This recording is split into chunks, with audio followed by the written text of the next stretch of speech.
Hey guys, and welcome to my Crocodile Akh or Soul Devourer Power Slaying Guide, as these are currently insane money. So when you're ready, grab your cup of tea, sit back, relax, and enjoy.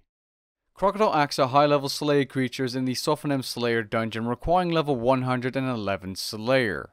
This can be boosted to by using Summer Pies, but do not be mistaken, these are very dangerous creatures to kill without good gear. You also want to have high combat stats, curses, and overloads. As for the useful things, a healing familiar or steel titan or even a ripper demon can be used here. If you're struggling to survive with this power slaying or even the AFK method, be sure to bring a bunyip or unicorn stallion with you. Enhanced Excalibur can be used for occasional heals. A scrimshot of vampirism is 100% necessary and required to do this method properly. The vampirism aura can assist in power slaying, or alternatively, if you want more prey points and want to use less prey potions or super restores, you can also use a penance aura instead.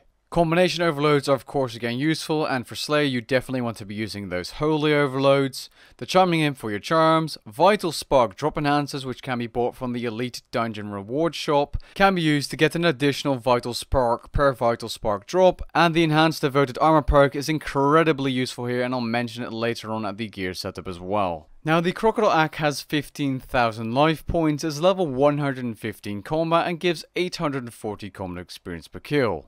If you're on task, the Crocodile Akhs give 761 Slayer experience per kill, and they can only be assigned by Simona through either Soul Devourers or regular crocodiles, Curdell, Morvan, and Leni Ikea, aka Ikea Girl.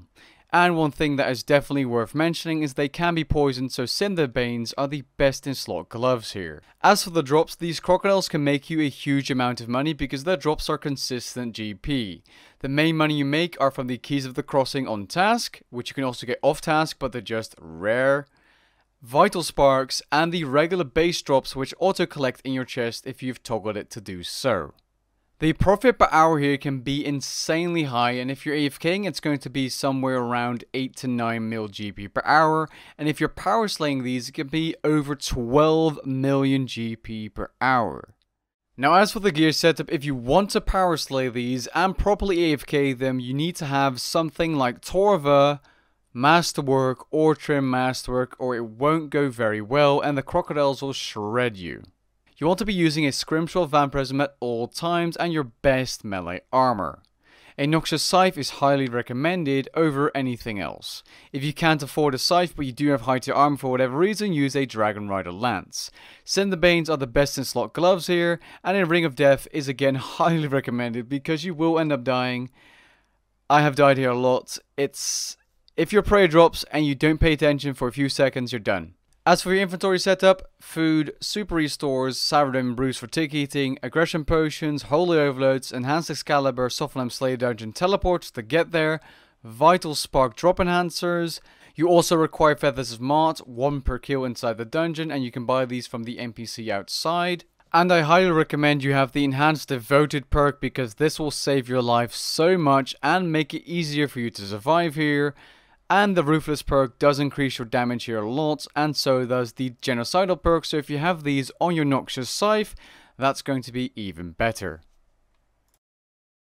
You get there by using your Sophonem Slayer dungeon teleport, which you can buy off the Grand Exchange, and then going inside and using the shortcut I use if you've unlocked it to get to the crocodiles quickly. Otherwise you'll have to walk all the way around, just follow the path up until the crocodiles, which is really annoying, and if you haven't gone there ever before you'll have to do that to unlock the actual shortcut. But the good thing to know is once you've unlocked that shortcut, it's actually permanent. Okay, so for the power slaying method you want to stand in the middle of the room so you can gather as many crocodile spawns as you can, sip your aggression potion, get them aggro towards you and start using your scythe. You'll want to use the following 4 thresholds as often as you can. Meteor Strike, ultimate ability actually, Devotion to reduce damage, Hurricane, and Quake. In between those abilities you want to switch to your dual wield weapons, so Drygors or Kopeshes, and use the Decimate and Flurry ability. This will give you a total of 4 AoE abilities, so Meteor Strike, Hurricane, Quake, and Flurry. Flurry is best used on an enemy with full health because then you'll get the most out of the actual threshold. Now if you have a Zaros Godsword, you want to use it to your advantage by using the Black Hole special attack every now and then once it's on cooldown and you have 50% adrenaline. This will 100% speed up your kills per hour, and this is how you get over 900 kills per hour at this particular monster. Meaning you'll be able to finish your task in 12 minutes, maybe even less. Of course, depending on how many you've been assigned by your Slayer Master, but generally speaking, the task will be over very quickly and you'll be making big bucks. Doing this power slaying method, you will net 680,000 plus Slayer experience per hour while also getting 750,000 plus common experience per hour.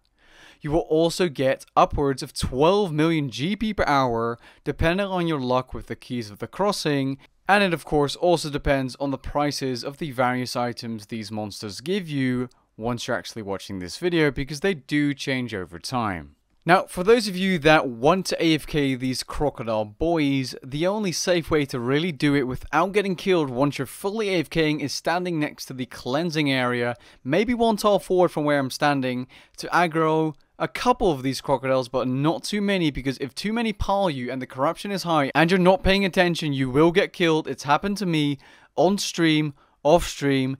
This is why I recommend you stand here, because it's just so much safer. Just pop your Penance Aura, pop your Scrimmy Vampirism, and AFK. And yes, you don't need a Vampirism Aura to AFK there, the Scrimshaw will be enough on that particular location. If you're wondering, I did do a full, long, lots of numbers assigned task by AFKing. Took me around 30 minutes. The experience per hour is lower but still very good, and I ended up making 6 million GP. But that being said, I did get slightly lucky on the keys to the crossing, and they're slightly high in terms of money right now, so I toned it down a little bit. And if you take the Scrimshaw Vampirism cost, which is 1 mil per hour, so 500k off that, your Divine Charge from some weapons, It's really good money. It's going to be 8 to 12 mil GP per hour depending on what you're doing, and if you're power slaying or AFKing them for a while, unless the items end up crashing. It's just insane money currently, and I recommend you do these tasks if you have the required Slayer level. Definitely worth it. Great experience, great money. Overall, just a fantastic Slayer task, and something you would expect for a creature that has a high requirement of 111 Slayer. With that being said, I hope you guys enjoyed this guide and found it helpful. If you did, please leave a like down below and maybe even consider subscribing. And if you're interested in more Slayer data, check out my Slayer spreadsheet linked in the description below. Catch you guys in the next one. Peace.